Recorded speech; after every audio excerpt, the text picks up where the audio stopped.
We are at Platform Brewing Company on North 6th Street in beautiful downtown Columbus, Ohio. I'm Matt Ward. Joe Pepper, delicious real estate broker and real estate agent. Agent extraordinaire. New agent. Newbie. I know, you say don't say that, but I think people should know. Not all the time, but hey. Alright, I'm sharing it. It's a beautiful spot, Platform Brewing. And they open at 3 o'clock. They have food trucks, they have great beer. A lot of equipment here behind us. Last time I was here, they weren't really brewing much. I don't know that they really are yet, but it looks good. So, thanks for tuning in to our weekly real estate broadcast about all things real estate in Columbus, Ohio. Sorry, I'm on my phone. I have to make sure that you all are seeing this correctly. Feel free, ask questions in the comments, or just make a comment if you like. We can hear you. So if you need to quit doing that thing that you're doing because it's really grossing me out. That's right. Hopefully you can hear us better. We upgraded with some new equipment, and we're trying to make this a little bit better experience for you so that it's a better experience for us. I'm sharing it to my page, everybody. This is something we do. There's no automated thing. I don't know how to use IFTTT well enough. I forgot what beer I got. Mine's the Dancing in the Street Saison. Yours started with a D as well, I believe. Oh. Yours is the Saison? Yeah. Did you drink mine? So yours is the Dancing in the Street Saison? Is that what's going on? Yeah, okay. This is a weird moment, folks. Yeah. Are you you figuring it out? No, it makes sense now. Mine's the Mosaic Mist. It's an IPA in the New England style. One thing I like about Platform is that they do a lot of experimenting with their beers. Mosaic is an IPA that you can get in cans from time to time at the store, but they're constantly doing iterations of all the beers, and they're doing mashups with other breweries. They do a lot of really fun and interesting things. I'll tell you though, it doesn't always work, but when it does work, it's usually pretty good. And I really appreciate that they do go out on a limb like that. All right, I'm ready to get out of my phone, but I'm using it because I forgot to print out the actual notes I had for this episode. We are at episode 4 here. It is July 18th, Tuesday, July 18th. We try to start as close to 4 o'clock as possible, but here we are. Today, we're going to start off talking about how the taxes are changing. Every 3 years, the Franklin County Auditor does a review of how much you're paying in taxes compared to how much your house is worth, with the thought that every 3 years your house has probably gone up in value, it's appreciated, and that you should therefore be paying more taxes. And then every 6 years, they change what you pay, potentially. Potentially every 3 years. Okay. But that doesn't mean that they wait.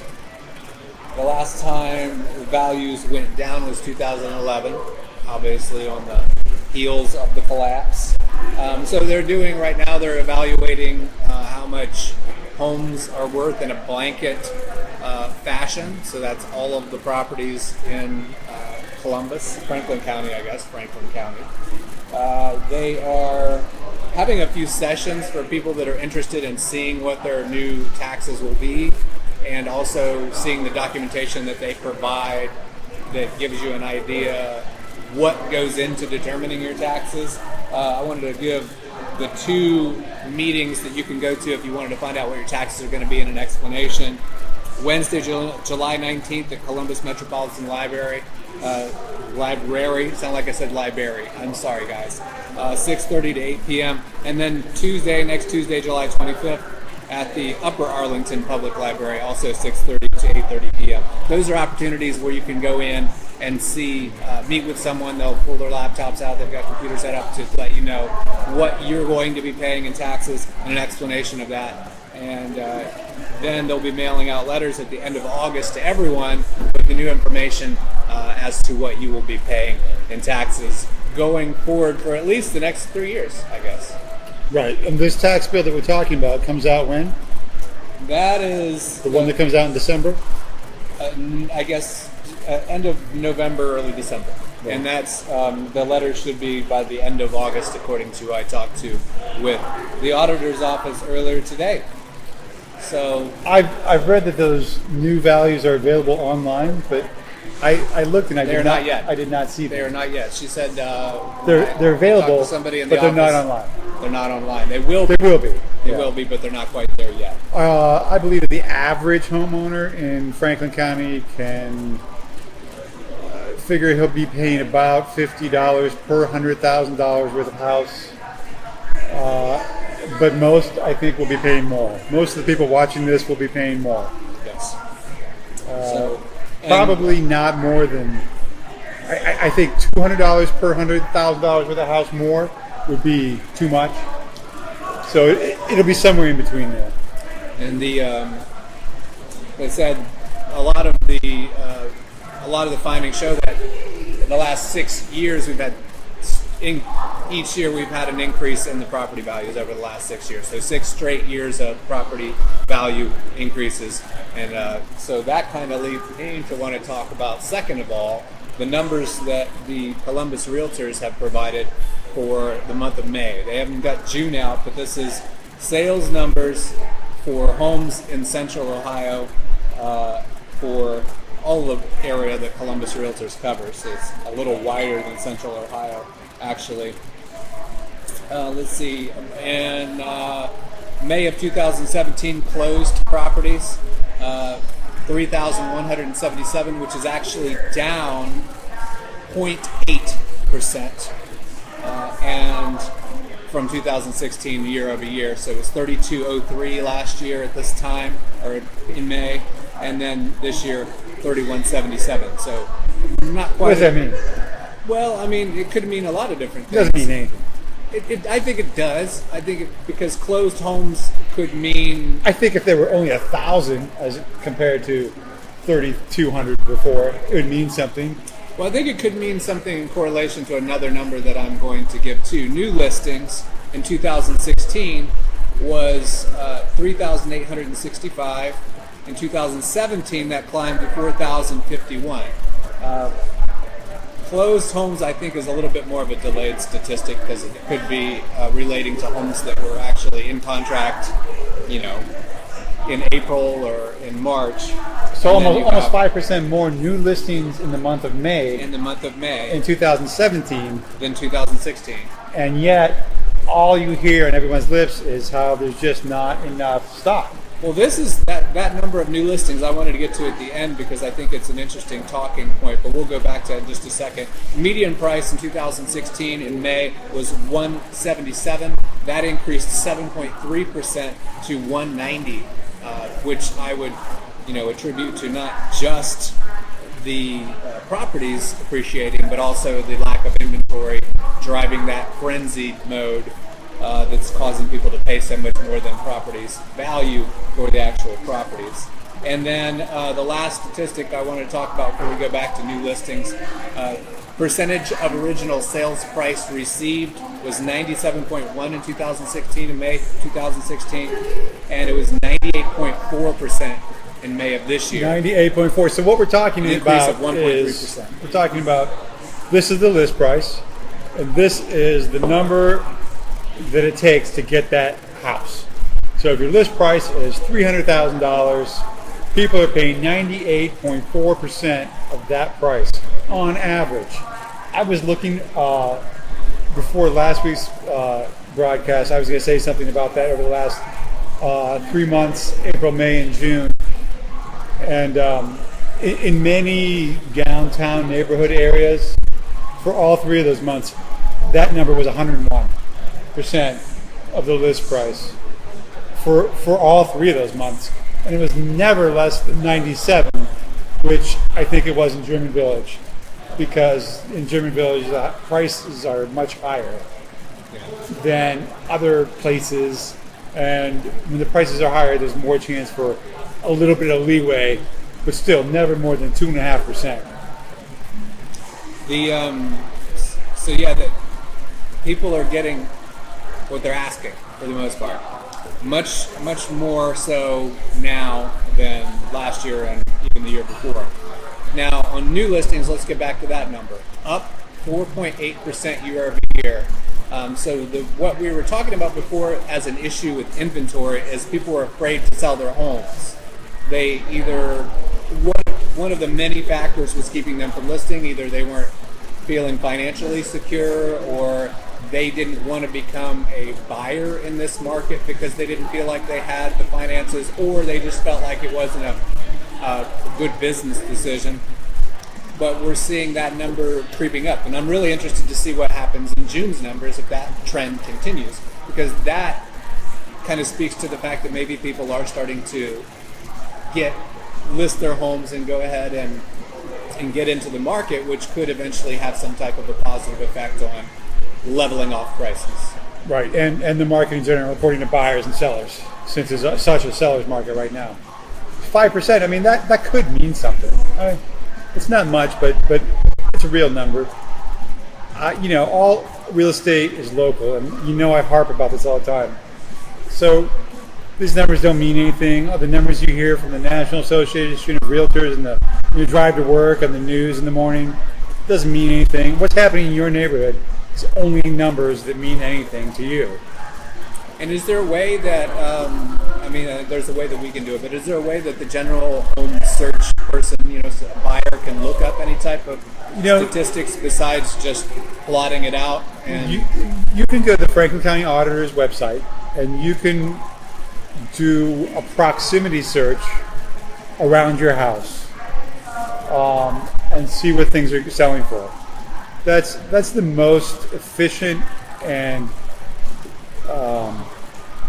correct information that you're probably going to get. Things actually list at the county auditor's site relatively quickly. Within 3 weeks, probably, of the house selling, it'll be notified at the county auditor's site.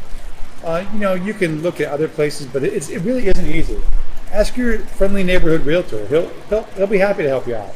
Yeah, make them do some work. Right, they're just sitting around waiting for you to call them anyway. Yeah, those statistics are a little bit more readily available, so make them put that together for you if you're working with. It's easy for them. Yeah, it's a lot easier. I mean, it's literally putting a spreadsheet together if you're working with the auditor's site, and then kind of trying to determine which other, what's sold, what wasn't, and it's going to show you all sales. So it's going to show foreclosures, and it's going to show any type of sale transfer in there. So you have to kind of take that with a grain of salt too. You're not talking about the same thing. A foreclosure is never considered, even when they do the taxes, or when they evaluate a neighborhood for evaluate the city for tax increases. Right. The most popular post, and I've been blogging about real estate since 2003 in Columbus, Ohio. The most popular post that I have ever posted, in terms of at least contacting me about it, is how to fight your tax, how to fight your new taxes. And it's a very simple process, and the county auditor is very happy to explain it to you, how to come in and say that these taxes are too high, I think I should be paying this, and here's why. You can't just go down there and say, what, this is crazy. The rent's too damn high. I'm part of the taxes are too damn high party. So ask your friendly neighborhood realtor again, if you think that the county auditor's numbers are crazy, to do a search around you for similar homes. And, that can either arm you with ammunition to go talk to the powers that be about your taxes, or it will help show you that, yes, the county auditor is correct, and the tax values have increased a crazy amount. In Grandview, over the last 3 years, values have increased almost 33% in 3 years. Wow. Those people are in for a much higher tax bill. For sure. And one thing people don't understand about their taxes... school's also going to have a rocket ship program. Yes. That's not so true. If you want rocket ships... they're going to develop the first transporter. To Mars. They won't even have buses anymore. Grandview, you heard it here first. Grandview Schools is going to stop busing in 2028, and they're going to go to only transport service, where you beam like the Starship Enterprise from your home directly into the school. Not even to your locker, straight into class. Nice. You can wake up later. You thought Dublin would be first, Grandview. You heard it here first on Delicious Real Estate. If you do have questions about your taxes and the process Joe just talked about, you can call the auditor at 614-525-4663. That's 525-4663. They know nothing of the new transporter service that will be offered by Grandview Schools in the future, or John Connor. One thing a lot of my clients don't tend to realize is that Columbus taxes are Columbus taxes are Columbus taxes. Whether you live in Clintonville or the Hilltop or wherever, Columbus taxes are Columbus taxes. If you live in the city of Columbus, your tax rate is the same. Okay, and another topic we're going to talk about today is... How's your beer? It's pretty good. I don't know what it is. I think it was the one that made... Did you switch them? I did not. Okay, if it's a Dancing in the Street Saison, it's good. I'm breaking outside of my comfort zone. It's part of my personal growth experience. And I like it. I drank a little faster than I normally do. I mean, usually are through the entire beer halfway through the episode. Mine lasts all episode. So here's one of my problems with Platform is that, look, we both have these little cups. These are 11 ounces. My ABV, alcohol by volume, is 6%. Usually you see a much smaller pour if the alcohol is 7.5, 8 or higher. Come on, man, 6%, and you give me 11 ounces?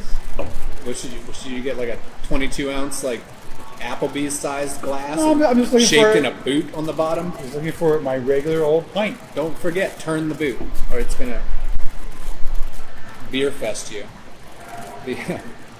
What else did I have on that? Oh, I don't have anything else on that. Okay, but yeah, I like it so far. Do you get pepper and pineapple notes? The only pepper and pineapple are two strippers that talk about this beer later to me. You're like, well, that beer, by the way, that you were drinking, let me tell you. I hope there's a stripper somewhere near named Pineapple. And is there just enough farmhouse funk in your beer? I'm just going to read the description at this point. Ladies and gentlemen, is pepper and pineapple notes combined to make this truly unique brew. Secondary fermentation, don't know what that means, with an exclusive Brett strain. Also, don't know what that means. To give it just enough farmhouse funk that you know what? Come to think of it, this does taste a little bit like chicken shit. I'm just kidding. It tastes delicious. Big fan this of is Saison. out of Cleveland, right? This place? Ohio City, yep. Ohio City, that place is awesome. Have you been there? I've not. I've heard that this place here in Columbus is nicer than the one in Cleveland. Although, like I said again, they're not really brewing much here. I also heard that they're opening up a new one in Cincinnati soon. Well, I think that's like kind of like Columbus is nicer than Cleveland. Just stare directly into the camera. All right, so let's move on. We were going to talk about something that's in the profession called dual agency. Dual agency. What's a better way to say it so that someone who is, let's just say someone who's searching on Realtor.com and is a buyer looking to purchase and they don't know anything about who's responsible for what when it comes to real estate agents, explain it to them. Okay, so let's start with that process. Here you are, you're a buyer, you're looking online and you're trying to figure out which houses you want to buy. Maybe you've even been looking for 6 months, you're narrowing everything down, you're seeing what you like online, what you don't like, which is just as important. And it's time to get your feet wet, dip your toes into the real estate market and go see a house. So you're on Realtor.com and you click the button that says, I would like some more information about this house. Well, you probably think that you're contacting the person whose name is on the sign in the front yard of that house, but you're not. You're contacting someone who advertises on that site for buyers. Maybe you're driving by and you see the house in person and you call that guy on the sign. That happens a lot. And you say, hey, guy on the sign, I want to see that house that you have for sale. And guy on the sign says, sure, I'll show you that house. Do you want guy on the sign to show you the house? Guy on the sign, who represents the seller's best interests is going to be showing you the house. And he's going to be talking it up and what a great house it is and this and that and how you should buy it. But what if you really like it? You say, I love this house. You're right, it is great. I want to make an offer today. Guy in the house says, sure, let's do that. But who's representing your best interest? You're the buyer. Someone needs to be looking out for you, not the seller. The seller's already got somebody looking out for him. Yep. The guy whose face is on the sign in the yard. The guy who wants to get as much commission as possible. He wants to get as much commission as possible. Both in the sale price and getting both ends of the commission split. Right. So that I think is important to talk about too. The reason that we don't feel that that's necessarily a good idea is because he can decide what you're going to pay. He gets both ends of the commission split. So typically a real estate transaction is 4 to 6% commission total, 6% most commonly. So he's getting all 6%, as opposed to 3% going to an agent that represents you and has your best interest in mind, and 3% to him as the listing agent. So he has a vested interest in you buying that house for the most amount of money possible. And not only for that, but once it's in contract, for that deal to close, come hell or high water, because his paycheck is on the line, and it's 5% instead of just the 3% he would have gotten. And so he has a financial incentive to have that house close, and it's just it's not good for you, the buyer. It's just not good. And I think it's important to remember, as a buyer, you're not paying the commission. You're not paying the commission. The seller's paying the commission. So that being said, it does not cost you money to have a real estate agent represent you as a buyer. I think why wouldn't you? Make them do the footwork. I mean, literally, like we talked about before, a real estate agent is going to get paid by the seller, but they're also going to be working for you and putting in hours for you. Make them run the numbers. Make them do all the stuff that you would spend time doing. You may enjoy looking at all the properties, and that's fine, but have them, when you have a question, have them do the numbers. Like, what's the median price of homes sold in this neighborhood? Can you run an analysis to find out what you would have listed this property at? That type of thing. Right. There is no way. I don't care who you are or what you say. And like I thought maybe we should have somebody come on the show today and talk about the virtues of dual agency and why it's a good idea. It's not a good idea. There's no such thing as a good idea. I mean, how can one person represent both parties' best interests? Sure, everyone wants a win-win in the end, but the sellers have one agenda and the buyer has another agenda. And it's not the same agenda. And someone should be looking out for both people. And it shouldn't be the same person. And, everyone jumps to the example of a lawyer, but then people say, oh, but you're just real estate agents. You can't compare yourself to lawyers. I understand. Sure. We're not lawyers. But would a lawyer represent both sides? No, because the only sameness there, at least, is that they have different agendas, right? One person wants this, one person wants this. At least there's a judge. Yeah, there's at least a mediator. I think that the main problem you come into when it comes to dual agency is negotiation, because there's no way that you can tell one person information that helps them determine how they're going to position for you in a negotiation without them having knowledge of that when they go to help the other party. They have that knowledge. They have that knowledge. They know something that they can't tell you that would help you. Yeah, absolutely. Almost always. It's almost always the case. And it could be around a lot of other things beside price. It could be condition. It could be the neighbor who plays his guitar at 5 a.m. every day. He might know that because the seller mentioned it. And you should know that as the buyer, but he can't tell you that. Actually just got an example of dual agency sent to me in a Facebook message, and I'm not going to mention who this was because that's not how I operate, but someone that I was working with ended up having a home bought for them by their father, or at least father-in-law or someone related to them, and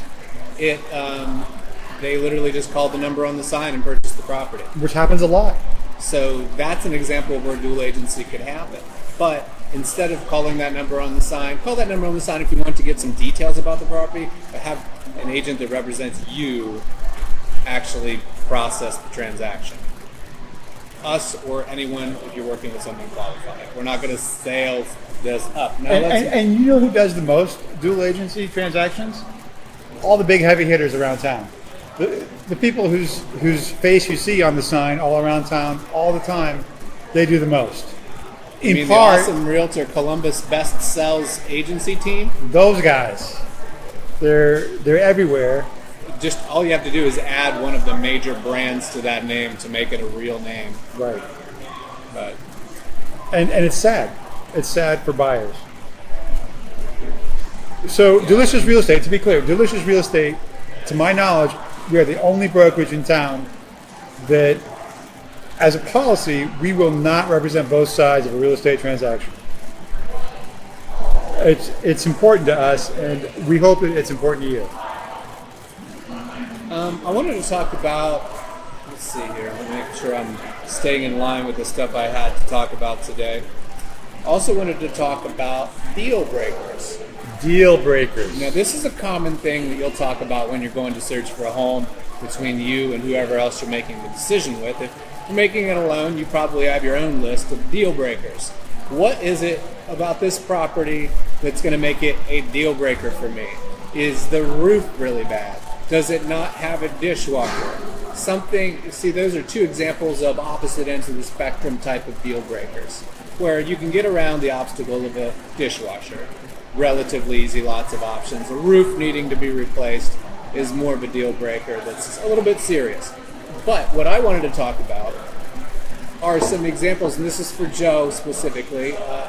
What are some examples of deal breakers that existed, say, 3 or 4 years ago that are no longer deal breakers now? So something someone would have looked at 3 years ago and said, okay, no, that's a deal breaker. And then something now that they would be like, oh, that's not a deal breaker anymore. I think the gist of your question is, this is such a hot market. What even constitutes a deal breaker, right? Sure. Right, because the market right now is so hot that a buyer is just so happy to be in contract on a house that they're willing to overlook a lot. Yes. Right. And I think deal breakers in general, I think a lot of buyers might start out with this notion of this deal breaker here, and then by the time that they've looked at a few houses, made a few offers, lost a few offers, deal breakers are out the window. It doesn't have a garage, I don't care. It's not a deal breaker anymore. Yeah. It doesn't have a finished basement, it's okay. Not a deal breaker anymore. I'll finish the basement myself. Can you think of, are those two examples that you've definitely seen as legitimate former deal breakers that deals fell apart on, or at least, I would say more not deals fell apart on, but properties were pushed aside and not considered because of? Right. I think buyers in general don't have much in the way of deal breakers because they're only looking at houses that sort of fit their needs pretty closely because they've looked at everything else online, and by the time you're out looking with them, you're only looking at things that more or less meet their needs. But they're willing to overlook a lot more because the market is such a seller's market. Now, I think there's two different distinct times where deal breakers exist. They're when you're searching for a property initially on your own. So you're sorting based on a certain criteria of data. And you're not looking for a house that, say, doesn't have a fenced-in yard. Or you're not looking for a house that doesn't have a basement at all. That's a good one, yeah. But there's also deal breakers after inspection. Let's speak to that a little bit. That's also changed because of the competitiveness of the market. You're seeing people make concessions on repairs that need to be made and taking responsibility for making the repairs on their own to get a deal. I agree with that, yes. I think that people are more willing to take on a lot of those, and mostly it's deferred maintenance, right? It's all the things that come up in your home inspection that could be better or different, that you would maybe typically ask the seller to take care of for you, but you're happy just to have a to-do list of things to work on around your home that will make your home better, safer, more sellable in the future. A lot of those things are behind the scenes, though, and they're not glitzy or noticeable to anyone who comes to your house. So they're very unromantic, right? And do you, when you have a buyer come to you and say, I'm looking to buy in Grandview and Bexley or one of the markets that's exceptionally fast in terms of aggressive buyers and quick days on the market before they are in contract, what is your suggestion when they come to you and say, well, I want to do this inspection and I got to make sure that all of this inspection comes out. Like, what are some ideas of stuff that you would tell them to disregard because it's going to either cut them out completely or it's not really a serious item? I guess that's kind of two questions. In terms of remedy or looking? Yes, remedy. Yeah, see, I can't go on tape as saying some of those things, maybe, right? Okay. I don't know. But I would tell people right off the bat, to be more competitive, you should make an as-is offer. If you find that you're losing out to other offers, that's one thing that you can do is just say, I'm going to have my inspection, I'm going to have my list of things, but unless I find what I consider to be a deal breaker, i.e. the home is falling into the ravine, I'm going to go ahead and buy the house. I'm not going to ask them to fix anything at all because it helps me to be more competitive with my offer. And sometimes that's hard for clients because in this seller's market, they're already paying at the top of the market, and they want some kind of vengeance for that, right? They feel like, well, if I'm going to pay this much for this house, then I'm going to get some of that back on the remedy. You're not, because the seller probably has a backup offer for at least full price. And he's just going to go to the next offer. If you give him a laundry list of items that you want him to take care of, they're going to cost him a lot of money and time. So would you say that, I'm trying to phrase this question so it's... I tell people to look for things that are safety problems. If something is a safety problem in the house and it's a hazard, the radon comes back at a ridiculous level, or maybe the hot water heater is spouting carbon monoxide into the basement, you should ask the seller to take care of that. Things that are not working that should work. Maybe there's a leak and there's a drip in the plumbing. You take care of that because it's going to be another few weeks before the house gets bought, and you don't want to buy a house where things aren't working the way they're supposed to be working. And even there, you might concede on something like the garbage disposal. Well, okay, the garbage disposal is not working like it's supposed to, but that's okay. I'll just put a new one in when I buy the house. As an aside, the day that I put in a garbage disposal in my house, I felt very handyman. It was a small win for me. That's probably how I would have felt.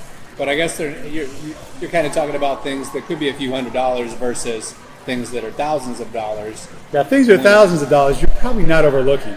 No. And you know what? The next guy who comes along, he's going to see that same $1,000 thing, and he's going to ask for it too. Yeah. If it's something like a foundation issue or something that's a Right. major problem, Right. that even could actually sink the loan, potentially. And a lot of what you find is a lot of what you think is important to ask for may be, especially if you're a first-time home buyer, may be informed by your home inspector. And a lot of times it's all about how the home inspector frames issues, right? Okay. If the home inspector says, this is horrible, this should never have been done like this is going to fail, I can't believe this, blah, blah, blah, blah, blah, you're going to think, oh my God, this is bad, this is a big item, I need to ask for this. And maybe it's not at all. And maybe, especially from the seller's point of view, the seller's been living there for 5 or 6 years, he's never had a problem with that. He doesn't know what he's talking about. So, and again, if you have a dual agent, how do they navigate that for you on your behalf? Ugh. Now let's transition for a second, talking about the same thing we're talking about remedies, talking about fixes and things like that. And let's stop looking at it from a buyer's perspective and start looking at it for somebody who potentially wants to sell their home. If you had someone come in and say, okay, I talked to a real estate agent, 3 years ago, and he told me I need to replace everything in my kitchen. I need to do this. I need to do this. He has a laundry list of things. I need to upgrade to this level of air conditioning. I need to do my roof and my windows. What can you tell that person are the things that they should do and the things that they may not need to do depending on what their goals are? If they're looking to move quickly, if they're not looking to spend $25,000 in upgrades. Similarly to what we're talking about for buyers, you don't look for upgrades, you look for things to be working the way they should be working. Right. Would you tell your sellers, people that are potentially interested in selling out there, to focus on the things that are needing to be repaired that should be working normally, like a roof, anything that's not functioning, like a malfunctioning air conditioning unit? Would you focus on that? I would focus on that. Part of that, for example, the roof. If the roof is in such need of repair that anyone who tries to buy your house can't get a mortgage because of it, you should do the roof. And what does that mean? Can't get a mortgage because of it. I know. I just want kind of a general explanation. Well, having just gone through that, you could explain that. Okay. With FHA, VA, there's specific guidelines with all loans, all mortgages, there's specific guidelines when it comes to the condition of a property to make it viable to issue a mortgage for. With FHA and VA, some of the constraints are a little bit more specific. But at the end of the day, it's the bank that owns your house, not you. So they want to make sure that they're not inheriting a property that is less marketable than a property that's comparable. So if you have something like a roof that is so invisibly in need of repair that an appraiser that comes out from the bank that's there to make sure the property appraises correctly for the mortgage sees it and flags it, they could refuse to lend money for that property. Right. More commonly with a VA, FHA, USDA than it would be for a conventional type of loan. So, right, big ticket items that are going to cause a problem. I would take care of those. In this particular market today, very much a seller's market. I think we touched on this last week. You don't have to do a lot to your house to sell it because there's not enough homes in the market. It has to show well, though. I mean, it can't be a falling apart piece of crap, and you still expect it to go quickly, unless you price it right. For the right price, everything will sell. A lot of that depends on your expectations as a seller, right? If you want to sell the home quickly for maximum value, you have to have maximum upgrades. I'm not saying go put in a whole new kitchen because you don't have to. Just price your house lower than all the houses with whole new kitchens. You have to put in granite countertops? No. Will your house sell quicker because of it? Yes. Will you get all your money back from those granite countertops? Not necessarily. Probably not. But I think I've said before, the number one thing you need to do is clean the crap out of your house. Clean and declutter. Clean, and declutter. Your house will show very well. If your house shows well, you will get offers if you're priced correctly. Okay, I have two splits from what you just said. Number one, what would you recommend someone do to improve the marketability of their house? A lot of people talk about doing the kitchen. A lot of people talk about doing the bathroom. What do you find to be the best bang for a buck if you are going to spend enough money to fix one specific large ticket item on their home? Right. Before listing. I think most realtors will agree that the kitchen is the number one thing. If you're going to put money into the kitchen, you're going to get it back. At least to the highest degree possible as a percent of the money that you spend. Number two, master bath, if you have one. Number three, other bath. Okay. So you would say that if you had a 3-bedroom, 1-bath, the kitchen was moderate, but you could add a second bath for comparable price to what you would add an upgraded kitchen, you would do the upgraded kitchen versus the extra bath, or does it just depend on what the inventory is in your neighborhood? Some of that would depend on what else is going on in your neighborhood. Do all the homes in your neighborhood have 1 bath? Then adding another bath would really put you at the top of wish list. And you could charge more because of that, right? Sure. And if your kitchen's adequate, and most sellers think that their kitchen is adequate, most sellers think their house is adequate, most sellers are very emotionally attached to their house. The best seller is one who has an agenda. I want to sell my house because I want to get to the next thing. How do I get there? We tell them how they get there, they do it, they see the results, they get to where they want to be. They're happy. If you're emotionally attached to your house and you think it's better than all the other houses on the block or in the neighborhood, when in fact it's just the same, then you're going to get stuck and your house is going to sit. You're going to want more money than all the other houses, and your house isn't going to be worth it. And it's a hard thing. We're all emotionally attached to our houses. Our houses are our homes. We live there. This is where we create memories. But the real estate transaction is a uncaring thing. I did want to, that actually kind of makes me want to transition a little bit to something I had thought about talking about, but wasn't sure if we'd be able to make it mesh with what else we were talking about.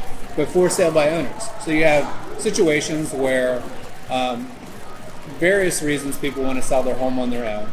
Especially in this market. Absolutely in this market. That being a primary motivator. They don't even necessarily want to move necessarily, but they've just seen houses flying off. I know Steve's house down the street is not even close to as well put together as my house, and he just got $20,000 over asking price. So I'm just going to throw it out there and put a sign in my yard or something. And I understand the value to that to an extent, but I think more so I understand where for sale by owners are because of a life event or because of some type of financial event that's making their margins slimmer than make it logical to sell their home. That was the position I was in when I sold my home years ago. Wanted to make sure that I kept those margins as slim as possible. But when they're listing their home, do you think it's the common reason that it's staying on the market longer is because of improperly valuing it when they list it? Or do you think it's because of all of the other stuff that a real estate agent actually does to market the property and bring a buyer? Well, somewhere in between. I think that most people who list their house for sale by owner have a real interest in real estate. Yeah. They follow the neighborhood. They know what's going on. They're really pretty smart about values and homes and what's getting what. And they're typically listed pretty well. So why aren't they selling their homes? And I think that the national percentage of for sale by owners that actually sell their home is small. It's very small. Smaller than most would expect. Smaller than most would expect, for sure. And I don't think it's because agents do all this work. I think it's strictly because agents enter it into the MLS, and the MLS is where people are looking for homes that are on the market. And I think that oftentimes it's as simple as that. And also, for sale by owners don't want to they don't want some agent coming in and telling them to do this, and this to their house. They want to just sell it like it is. Yeah. So you get kind of an extreme end of what we were just talking about. Right. Improve the things that are functionally not functioning, but they don't even improve those things. Exactly. So, and then directly take personally the inspection when it comes back, or don't know the etiquette about how the whole process works. So they may say, we don't even want inspections. No inspections. Right. No, yeah. I've seen that, sure. And I'll tell you what though, if you're a buyer, it's not a bad idea to go check out for sale by owners. Will your real estate agent work with a sale for sale by owner? Yes, they will. Is it my favorite thing to do? No, it's not. I think you just kind of hit the nail on the head right there. Why is it not your favorite thing to do? It's not my favorite thing to do because they're not always offering money to me as a real estate agent. But I can easily transcend that. It's not about me, it's about you, the buyer. And because they don't know what they're doing. So even if they are offering me money, and sometimes it's considerably less money, but whatever, it's not about me. I'm doing their work also, right? I'm Matt Ward. Joe Pepper, Delicious Real Estate.